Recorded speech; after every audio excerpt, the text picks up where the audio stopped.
Life is on easy mode. And what I mean by easy mode is it's the easiest that it's ever been to succeed. But it's two sides to that coin. And that means it's also harder than it's ever been to succeed, right? But we're going to focus on the easy mode side of the coin. The reason that I say life is on easy mode is because there's so many ways to get distracted. And if you are just 10% better than the sea of mediocrity that you live in, you're bound to succeed. The reason that a lot of people don't succeed, why most actually don't succeed in whatever their goals are, is because they don't stick with the thing for long enough. Why don't they stick with it? Well, they tend to get distracted. You got social media always in front of you. You have politics, and you have Donald Trump and Andrew Tate, and oh, this person died, and all this shit going on in front of you. So maybe you start your day focused and locked in. You journaled in the morning. Maybe you did some sit-ups, some push-ups. You ate a great breakfast. You got yourself right. But by the time you hit lunch, by the time it's noon, you fucked it all up because you just sat there scrolling down on your phone, and now you're in everyone else's business. And look at it like this, right? Let's say that you walk into a crib and you got your kicks on and it's some nice white carpet. That's your brain. That's your spirit at the start of the day when you're feeling great. And then someone just walks into that crib with their muddy ass shoes on and they just muddy up the carpet. Maybe you try to clean the stains out of the carpet, but they don't fully, you need to pick the carpet up and start again. And that's what each day is. Each day we start with a clean slate, right? To do it big, to do it major, to be the best version of ourselves possible. And each day we do the same things. So this video is going to be quick, and I just wanted to give you 2 ways that you could take advantage of life being on easy mode. Number 1 is you can do what everyone else is doing and do what they aren't doing. So I can give you an example. You're starting a business and posting on social media is important to you. It's a digital business, so you're like, all right, I want to market myself. Cool. Everyone wants to market themselves. What's one thing that everyone struggles with when it comes to social media? Posting consistently, right? Okay. So that's one way that you could take advantage of the easy mode. The more reps you get in at doing something, over time, you're going to grow at it. You're never going to plateau, or you're never going to go down from doing something more often, ever. In fact, you're only going to increase. And that increase is not going to be like this. That's the funny thing. I'm doing this shit with my hand, but it doesn't really equate. You're going to go like this. It might go down, and then it's going to come back up, and then it might dip down. It's like kind of like the stock market, right? But the more reps you get in, the better you get at the thing. And in order to stay consistent, you got to detach from the result. Let's say you want 1,000 followers, right? Maybe you should focus on posting 1,000 times before you even look at the number of 1,000 followers. The thing is, you have to trick the mind. You have to reprogram your brain to reward reps as opposed to rewarding the end result. And that's like another hidden gem.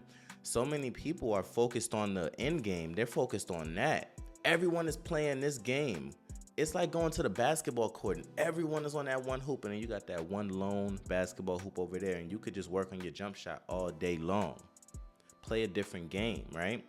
People aren't playing the game of reps. Play the game of reps. And it's not to say it's a numbers game. I mean, technically it is, but it's not a numbers game in the sense of, oh, you're just gonna have to shoot 100 bad shots and eventually you're gonna get the people there. No, you're gonna shoot quality shots, a high number of quality shots, and ultimately you're gonna get to where you wanna be, right? Boom, easy money. So number 1 is do what everyone else is doing and just do what they don't do. Do what everyone else is doing and do the things that they won't do.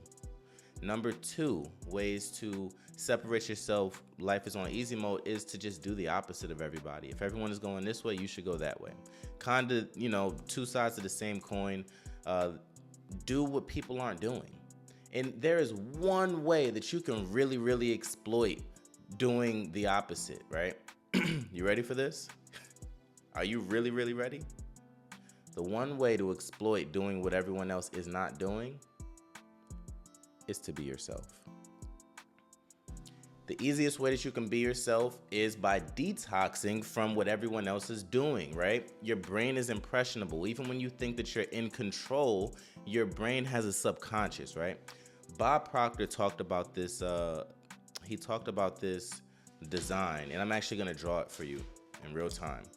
Now, he says that our body is a physical representation of our mind, right?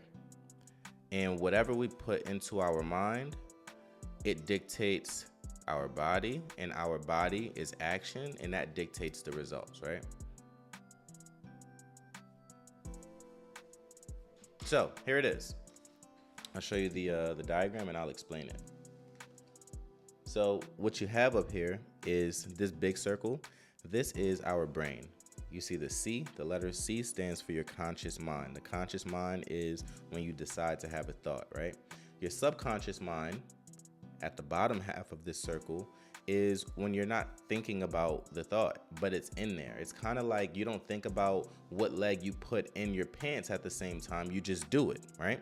That's your subconscious mind. Your subconscious mind is influenced by your conscious mind. The amount of times a thought processes through the subconscious minds, it's like watering. It's gonna water that subconscious mind. It's like soil, and it grows. So eventually, you won't have to think about putting your leg in your pants. Does that make sense, right? So when you build the subconscious mind up, it affects your body. Boom. Your body is going to act out what your subconscious mind is programmed to do. Boom.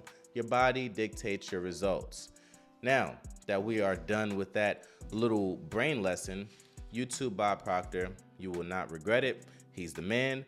But yeah, do what people aren't doing by being yourself and by planting seeds. Put these thoughts in your mind. I use affirmations. One of them right here. I'm living in my excellence. I'm living in my excellence. I'm living in my excellence. It's power in that shit. So sometimes go in the mirror and just talk to yourself. You may think it's crazy to talk to yourself, but talk to the man in the mirror before you talk to someone that's gonna lead you astray. You understand? So, as promised, I'm keeping today's video short. I just wanted to give you that quick reminder that life is on easy mode, gang. Stop making this shit complicated because it's too fucking easy, right? It's too fucking easy. I ain't tell you nothing that you don't know. I mean, maybe you didn't know the shit about Bob Proctor, conscious mind, subconscious mind. Cool. But you knew every motherfucking thing that I said to this camera today. With that being said, go out there and execute it and be great and just go win. Go win. And remember, everybody is focused on the end result. So maybe you play a different game. Eventually, you're going to get there. I'll see you in the next one. Like, comment, subscribe, and I'm out.